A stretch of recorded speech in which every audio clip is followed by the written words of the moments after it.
magawa for today's video. Mag-aayos na lang tayo, may makeup, ganun. Mag-isip tayo ng bagong look and parang gusto ko yung mga dewy look lang, yung parang glowing effect and eme. And syempre bago tayo mag-makeup, meron akong isi-share sa inyo na sunscreen na recently ginagamit ko yun. And ito ang Garnier 50 Plus Super UV Cooling Water Gel Sunscreen na merong vitamin C and SPF 50 plus, PA++++++++++++++++++++++++++++++++++++++++++++++++++++++++++++++++++ Grabe todo protektado ka talaga sa against the sun. Ang maganda dito is meron siyang instant cooling effect and naka-refresh siya ng ating skin. So, up to 8 hours yung tinatagal niyang, kaya talagang mukhang glowy and refresh yung skin mo pag gamit mo to si Garnier. And eto yung kulay pa lang tingnan nyo, kulay blue. Talagang kulay, ang dami na kagad niya tingnan. So ayan, lagay muna natin siya. And no white cast. Tingnan nyo naman, wala white cast. And madali siya i-blend sa ating face. Tayo mag-blend. Lagyan natin dito na para lagyan din natin ang ating neck. Kailangan isama niyo din yung neck niyo sa pag skincare, hindi lang puro mukha. Baka hindi na magpantay yung kulay ng balat niyo sa mukha at sa leeg. Kaya isama niyo din. Lagyan natin ang ating ayan. Wala siyang white cast. Tingnan mo yung effect niya. Grabe glow. And grabe, naka-refresh sa feeling. Ang dami. May full effect talaga. Dito eme. So, ayan. Diba?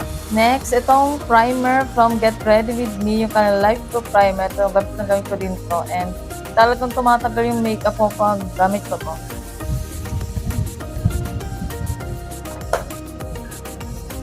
Ayan, nagayon natin siya. After ating skincare. Ayan.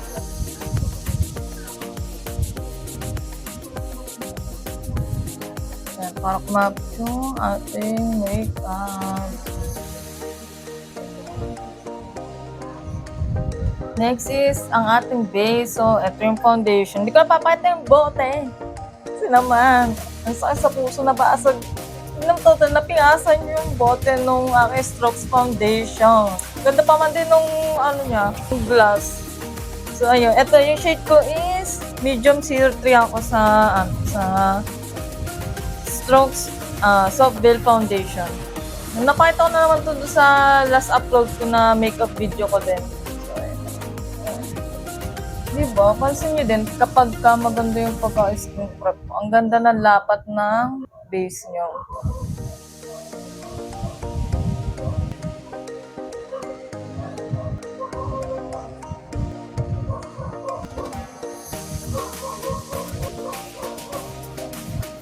So, ayan na. Blend ko na yung aking foundation. Hindi ko na pinakita para hindi masyadong magtagal tong video. And second is yung concealer. And itong dalawang shade lang naman ito yung ginagamit ko. Itong Auto na 02 sa, tapos yung, ito pa yung 02, sorry. And ito yung 02 yung pinang-spot conceal ko. And ang ginagamit ko na, sinandala pinapakakombine ko na pagka ginagamit kong pa-brighten ng, under eye.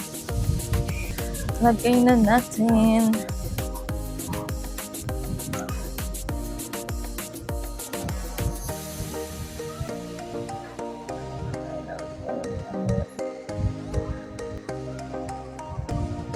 Mag-spot conceal lang o gamit yung yung 03. Wala lang akong color corrector, so hindi masyado matatakpan ng pimple ko.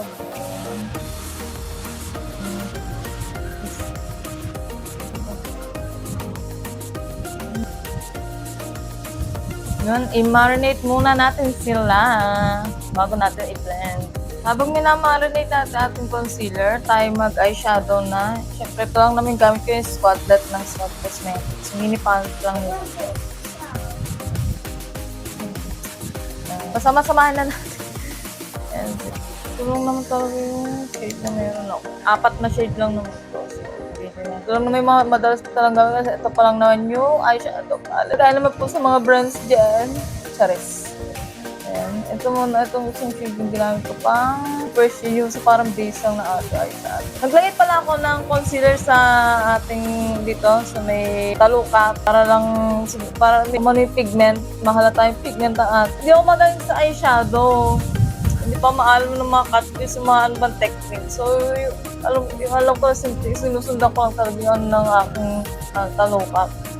Next is, ito na lang yung ilalagay ko sa, yung medyo konting nagpapa-darker shade ng konti dito lang sa may labas.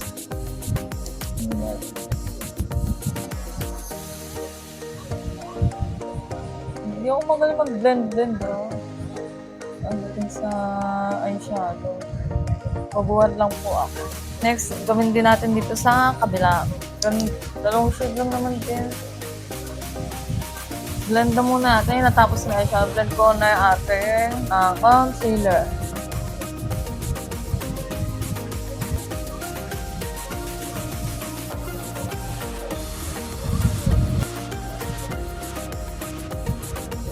Ito lang yung ginagawa ko pang-tight.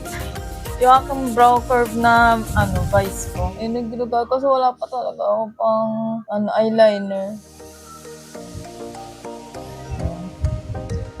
Napaluha ako. Napagin ako.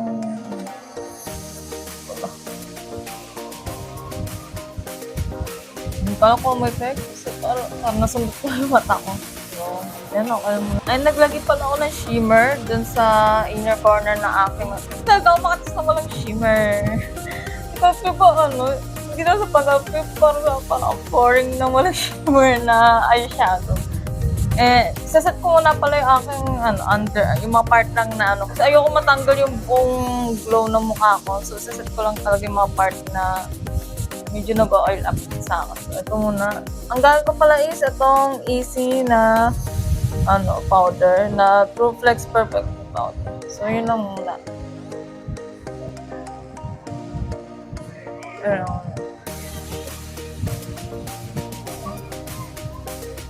Next, itong BFK blush ko, yung gagamit ko sa ating blush. Ito lang naman talaga din yung blush yung ginagamit ko. Oh, ba naman mga makeup friends? Magkana po! Ayan, may napapansin sa akin tabi yung aking bebe, habang content ako. Wait lang anak. Papaganda lang si Inana at Charis. Hindi siya kagad na halata. Hindi ko lang kung Saraw. Ito lang. Kaya ba? Okay na ba? Sa kabila naman. Tapos ito yung kapit. Next naman, ito. Ipapatong ko lang tong yung Do It All ni Vice ko. Parang gagawin ko lang siyang highlight. Parang parang siguro ulit yung glow dito sa may pisngi ko.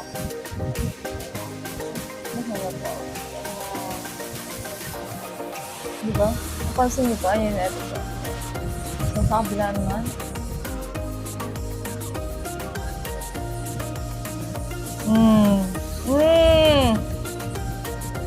Gawin tayo ng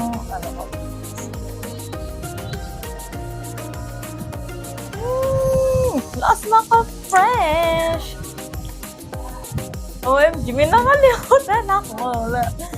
Ito yung contour. Nalimutan ko mag-contour. Pwede pa ba? Sige, try natin. Pwede pa siyang isingit. So, nalimutan ko kasi kanina. Pwede pa naman siguro. Ganda lang natin.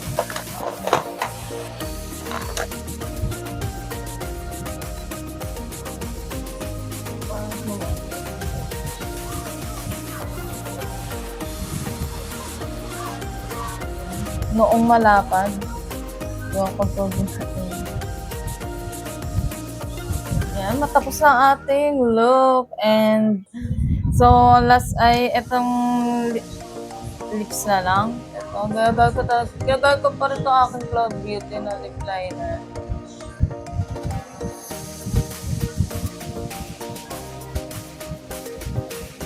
Next is, ito yung pinaka-combine ko na lippy. Itong si Editin ni Maybelline and itong Dewy Fruity Tint. Tama ba? Ni Etude. Bet ko sa parehas yung nila, yung shade. mantika to. And parang hindi ko siya titi. And soft or creamy matte nga siya eh. Yung paki, sa ano. Pero, hindi siya sticky sa natin. Then, ipantatopper ko lang tong tong dewy tint ni Etno. Itong katulad ng kay Etno nga dewy tint. Parang gusto mag-purchase ko ng local brand naman. Na to. Then, aura tayo. Aura. And here's the final look. Lugay ko lang yung bangs ko. Ano pa sa inyo? Okay pa? Napasobra ba sa blush? Comment nyo lang.